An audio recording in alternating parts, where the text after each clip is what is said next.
Dodge City and into territory on west, there's just one way to handle the killers and the spoilers, and that's with a U.S. Marshal and the smell of Gunsmoke.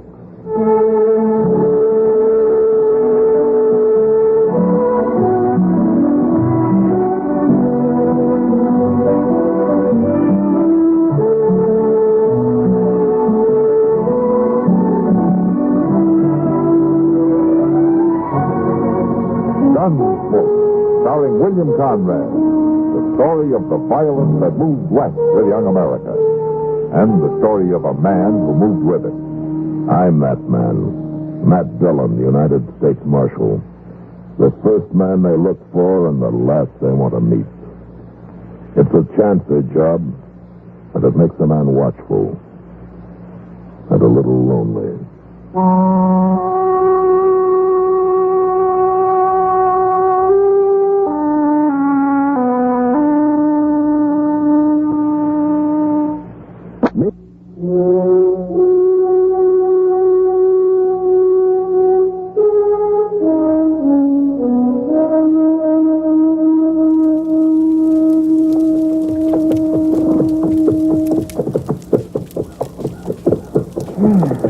Mr. Dillon, I bet this cruise out to be the hottest day of the whole year. Yeah, I think you're right, Chester. I stuffed my hat full of grass, but the sun's still frying my brain. Well, that won't take long now. The Cape Ranch is just over this ridge, isn't it, Hank? Yeah. Sure, I'm sorry to bring you out in this weather, Marshal. Back home, we never bothered the law with something like this. Always settled it personal. That works out better this way, Hank. Well, seeing how Grover Cape feels about me, I reckon you heard how it was with me and Alma before him and her got married. Now, you did the right thing coming to me with it, Hank. I just thought it wouldn't happen again. I'd forget about it, Marshal, but it's the third time now. Doggone it, I can't afford that kind of a loss. There's no reason why you should. There's Kate right there over the bar, Mr. Dillon. Don't see the boy around nowhere, so. Sure hate to have to do this. You let me handle it, Hank.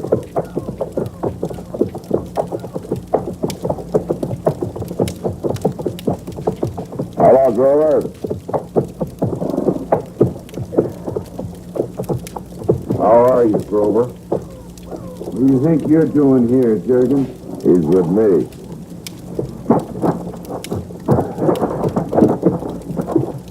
I'm afraid it's not a social call this time, Grover. I got some business with your son. Eddie? Yeah. Is he here? What kind of business can you have with a 12-year-old boy, Marshal? Didn't you buy Eddie one of those light Winchester rifles a couple of years ago? What if I did? Yeah, it seems like he's been using that gun pretty freely. He's been shooting some of Hank's prize turkeys. Who said so? I seen him do it last time. That's a lie.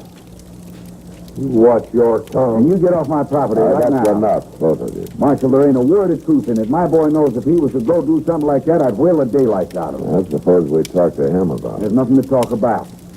Because some turkey farmer starts spreading lies around. I'm a patient man, Grover, but you stop that talk about lying. Then get off my property if you don't like it. Easy now. Grover?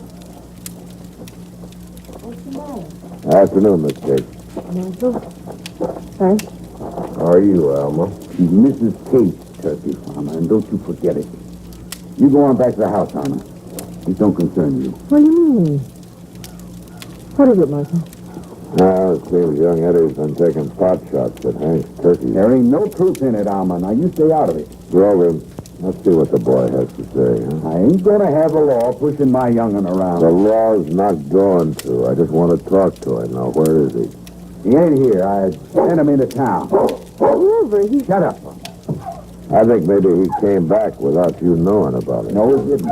In fact, judging by the way that dog's sniffing around at the crack, I think maybe he's right there inside the barn listening to us. No, he ain't. I tell you. Grover, this is a matter of law, not a personal argument. Now, you quit stalling around and you call him out.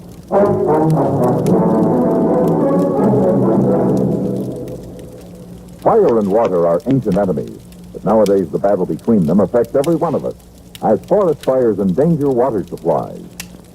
How do burning trees affect the water supply? Fallen leaves and the roots of trees hold rainwater and melted snow water in the ground and let it drain gradually downhill into streams and rivers.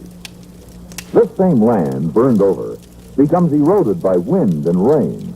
When there is little rain, this land has no storage of water to feed streams, and city reservoirs go lower and lower. In other words, more than wood is lost when a forest burns. The damage strikes straight at you, at me, at every one of us. That's why it's so important for all of us to be careful of fire in wooded areas. 9 out of 10 forest fires are man-made and are thus preventable.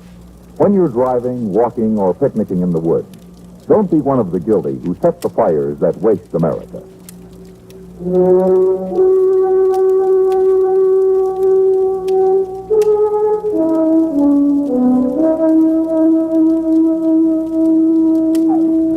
You gonna call your boy out, Grover? I said he ain't in there. All right. Eddie, come on out. I know you're in the barn there. I said come on out here. Don't be too hard on him, Marshall. He ain't done nothing, and the law's not gonna touch him.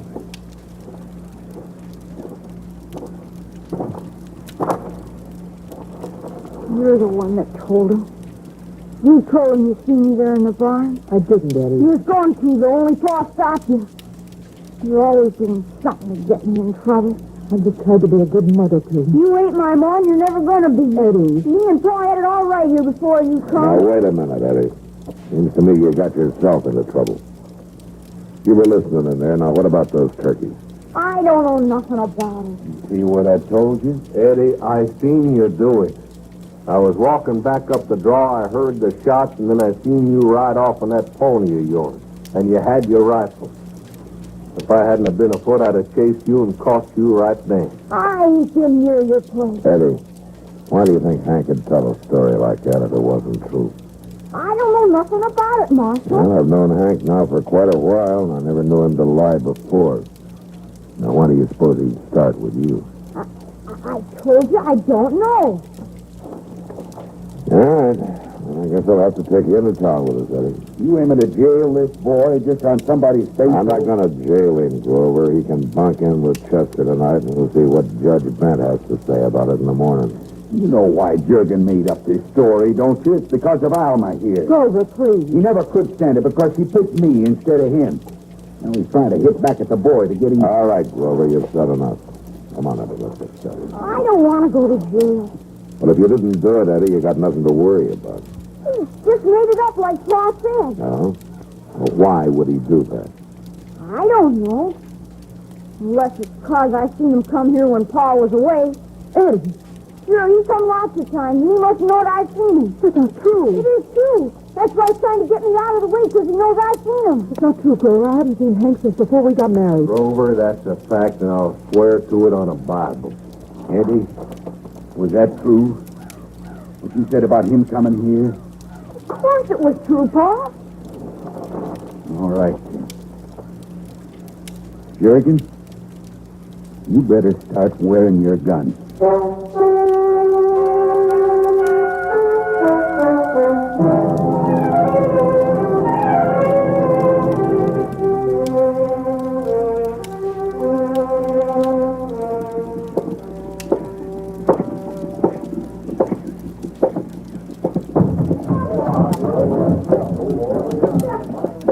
Hello, Matt. Good to see you. Hello, Kitty. Doc. Well, hello, Matt. Sit down. Have a beer with us. Well, thank you. Sam, bring Matt a glass of beer, will you? Sure, Miss Kitty. I heard you threw the Keats boy in jail this afternoon. Oh, you heard wrong, Doc. I got Chester keeping an eye on him, that's all. Oh, I did hear wrong then. You know, I've been talking to Eddie most of the afternoon and evening, and either he's telling the truth or he's the best doggone liar I ever saw. Hey, youngsters are sometimes. Doc, I wonder if you'd come over in the morning and try to talk to him, huh? Me? Well, I don't know anything about kids. Well, you ought to, Doc. You delivered plenty of them. Yeah, but not when they're 12 years old. Well, a doctor ought to know something about human nature. So should a lawman. Oh, all right, then I'll talk to him, but I won't guarantee anything. Yeah. Here's your beer, Marshall. Oh, thank you. Matt, Chester told me the boy says his stepmother's been seeing Hank Durgan at home while Grover's away. That's what kicked up all the trouble. Oh. What do you think, Kitty? Alma worked here. You knew her. I don't know, Matt. She and Hank were real close, and then she quit work suddenly and married Grover. Since then, I haven't heard anything. Yeah. I can see Hank lying to protect Alma, and yet Eddie swears that every word of his story is true, that he didn't kill those turkeys, and that he's seen Hank at the ranch. I don't know what to believe. Wait a minute. What? How are you, Kitty? Hello, Alma. Doc. Marshall. Here, Miss Kate. It's the first time I've been in the long branch since I quit and got married. Well, it hasn't changed much, Alma. Lots of other things to have, though. Don't you want to sit down? No, thanks. I don't have much time. Marshall, how's Eddie? He's still telling the same story, Miss Kate. He ain't never liked me. Always talks about how much better everything was before his ma died. I've tried every way I know how to. Well, Marshall, I was wondering, could I go over to the jail with you and try talking to him myself? He don't know what he's done, Marshall. I left Grover out there at the place just kissing and drinking and staring at the wall. He won't say a word to me. Won't even look at me. Will you walk down with me? sure, all right. Come on, Miss Cage. Let's go talk to him.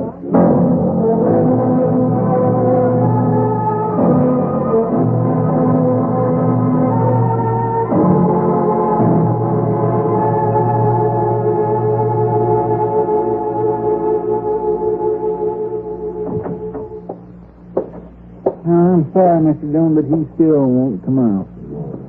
I could have dragged him, but I didn't figure you'd want to pass. No, you did right, Chester.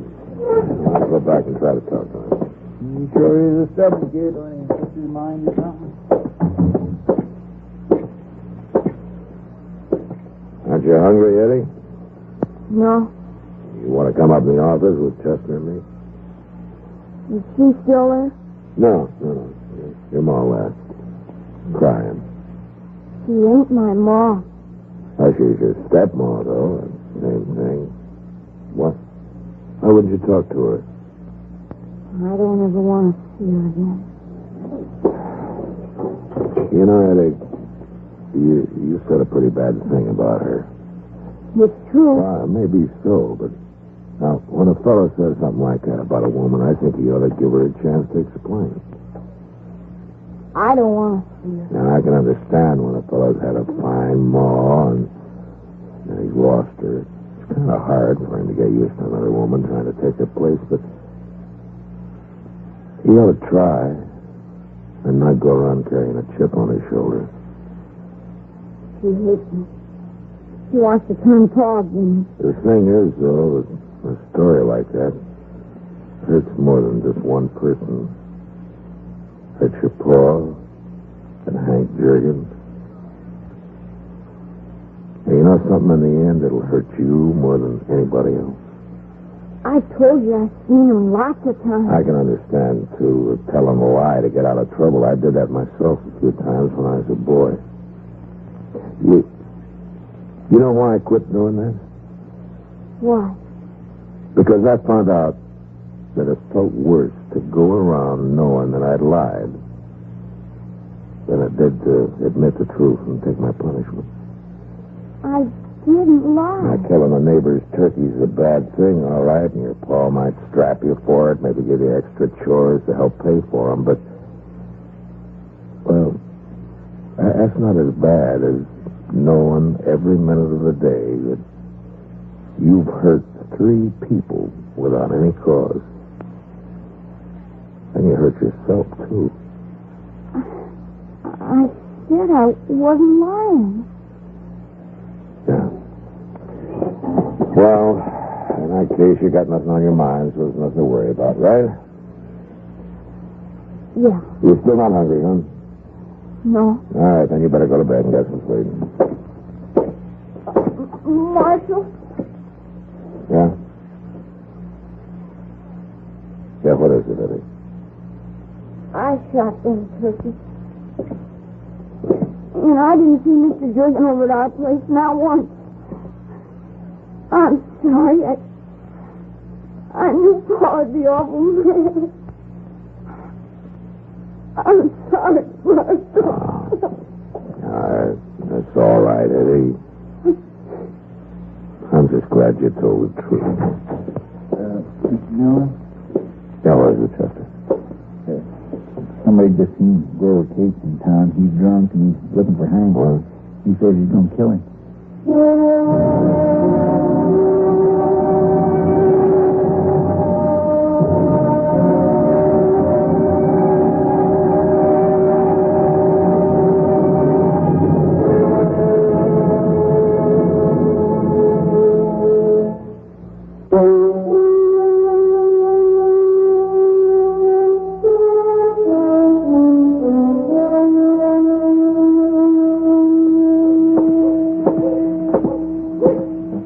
Can't find neither one of them, Mr. Dillon. Well, Hank Jurgen may not even be in town, Chester. Well, Grover told somebody he'd stop at Hank's place and he wasn't home. I hope he's not.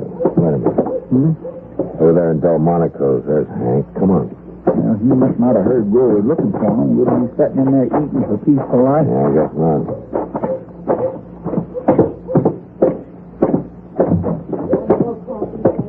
Well, Marshall, you want to have yourself some supper? Hank, we've been looking for you. What for? Because Cates is in town and he's looking for you, too. Well, I figured he would, sooner or later. I started wearing my gun. And I guess it won't come to that now. The boy admitted that he was lying. Oh, I'm glad for Alma's sake. But if I'd known it was going to lead to what it did, Marshall, I'd have buried them dang turkeys and forgot about it. Well, I'll talk to Grover, see if he's willing to make good for the law. Hey! Get away. Hey, it's Kate. He's out there in the street. Stay back, Chester. Come on out, Jurgen. You ain't afeared to. Hank, give me your gun. Oh, no, it's my fight, Marshall. I'm going outside. What you doing? Here, Chester, take his gun and keep him covered and don't let him move. Mister? Now, if you went out there, Hank, you wouldn't get a chance to talk to him. Now, you stay put. Grover, hold your fire. Matt Dillon. Matter with Jurgen? You too scared?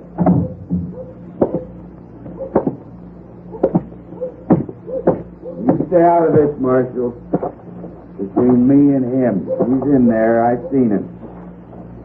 Why won't he come out? Because Chester's holding a gun on him. And I'm going to take yours now. Stay back, Marshall. My fight ain't with you. You haven't got a fight. Your boy just admitted his whole story was a lie from start to finish. You're making that. I'm not going to argue with you. Now, give me that gun. Now, you better start coming to your senses, Grover.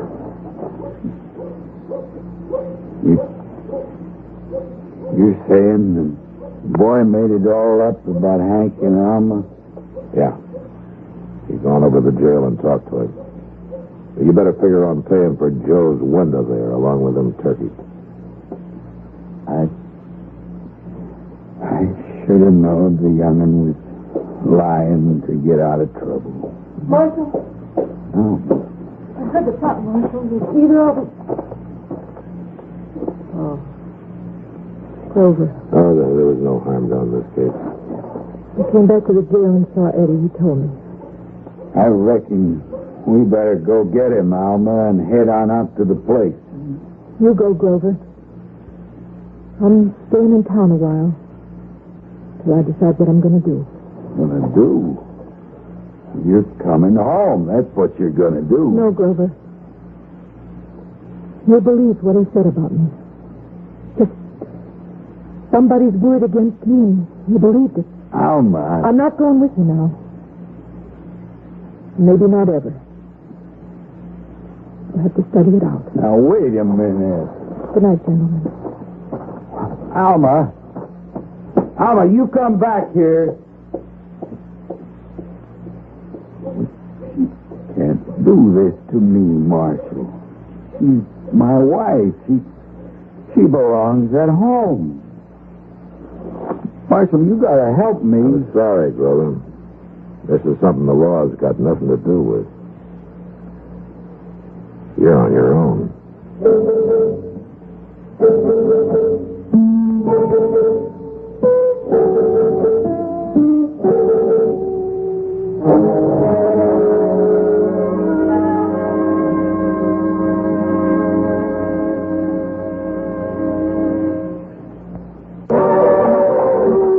Gunsmoke. Produced and directed by Norman McDonald, stars William Conrad as Matt Dillon, U.S. Marshal. The story was specially written for Gunsmoke by Les Crutchfield, with editorial supervision by John Messner. Featured in the cast were Lawrence Dobkin, Vic Perrin, Gene Bates, and Richard Beale. Harley Bear is Chester, Howard McNear is Doc, and Georgia Ellis is Kitty. This is George Walsh inviting you to join us again next week for another story on Gunsmoke. A Man's Memory plays dramatic tricks in the City Hospital story you'll hear today on the CBS Radio Network.